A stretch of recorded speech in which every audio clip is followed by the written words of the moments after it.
gobernador de la provincia de Buenos Aires, en el medio de la apertura de sesiones, no habla de invasión, ¿no? Habla de... de guerra en Europa. Algo cayó, una guerra en Europa, miren. Estamos viviendo años muy difíciles. Como si no fuera suficiente con la pandemia, con las consecuencias del cambio climático, en términos de incendios y sequías, vemos como Europa vuelve a atravesar el horror de un conflicto bélico que ya está teniendo graves efectos en todo el planeta. Antes de comenzar, quiero pedir un minuto de silencio para los que perdimos por efecto del COVID, para los que están muriendo nuevamente en la guerra de Europa. Y después vamos... ¿Qué pasa, Tata? Habla de la guerra de Europa. No habla de la invasión de Rusia sobre Ucrania. Habla de cómo ha roto las reglas de juego del mundo de Rusia. El cinismo. Porque y la él falta... se cree que es amigo de Putin. Pero el cinismo y la falta de empatía no son solamente con Rusia. Habló del cambio climático y no nombró a Corrientes, como sí, tampoco sí. Lo nombró Alberto Fernández. De acuerdo. Ninguno de los problemas lo nombra. Es el niño mimado de Rusia, Kicillof. Bueno, a ver, yo me permito en la línea de Causino, que sonríe, yo creo que no nos presta la menor atención. O sea, es cierto, lo que yo entiendo que en la escala mundial, Argentina no tiene ninguna, no tiene ninguna importancia, su gobernante no tiene ninguna importancia, Cecilia Nicolini diciendo, somos el palo, dame la Sputnik, viejo. No. Hay mucho malestar con Cecilia Nicolini en este momento. Bueno, no tiene ninguna importancia, pero sí yo quiero poner el contexto de lo que está pasando acá. Y después me voy a ir al tema de las sanciones económicas, porque hay otra guerra también.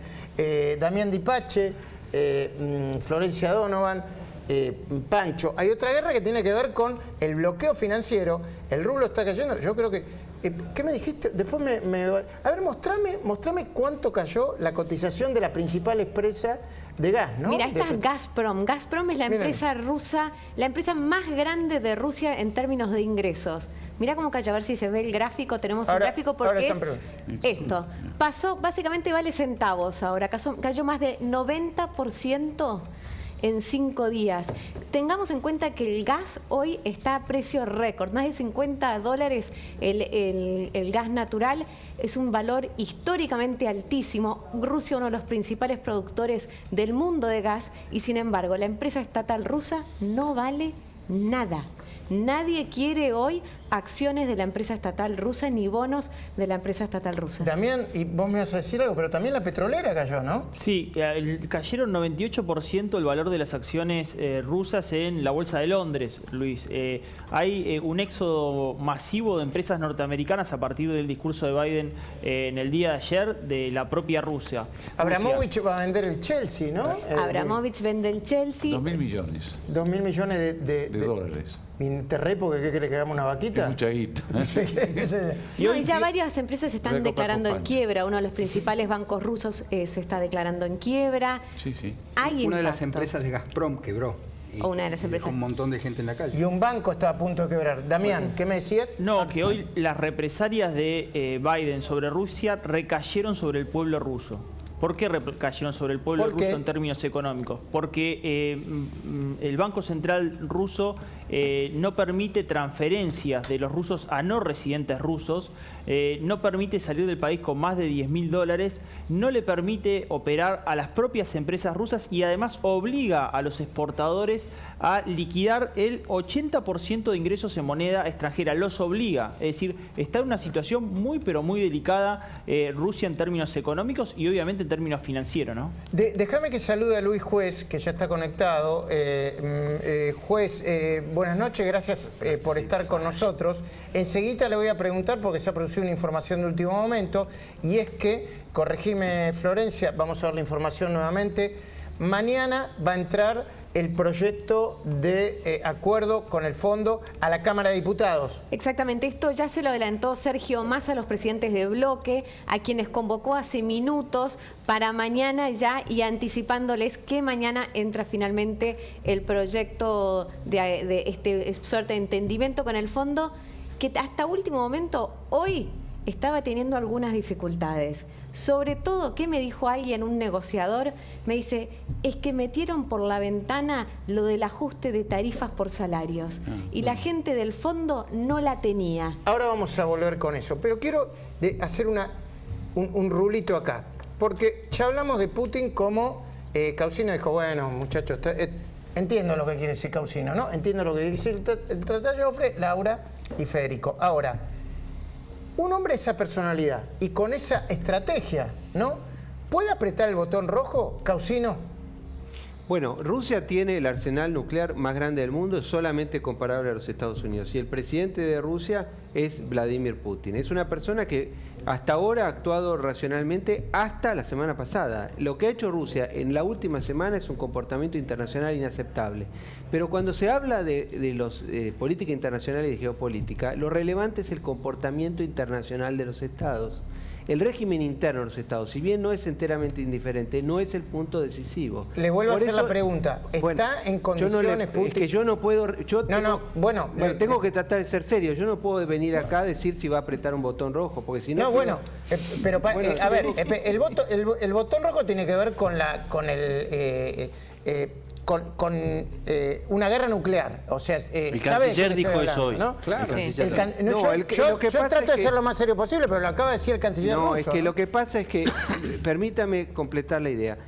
El hecho de que el canciller Lavrov haya hablado en esos términos y haya tenido que remarcar la idea de que Rusia cuenta con el arsenal nuclear que todo el mundo sabe, puede significar un grado de debilidad del gobierno ruso, contrariamente a lo que normalmente podría interpretarse. Sí. Por eso hay que ser prudente, porque estamos hablando de un tema extremadamente delicado que involucra la paz y la seguridad internacional e involucra la competencia entre dos potencias que tienen el arsenal más grande del mundo en armas nucleares. Claro que sí, pero entonces muchos analistas internacionales, yo no voy a decir como usted porque no me consta, diciendo, yo creía que Putin no iba a hacer esto, lo hizo.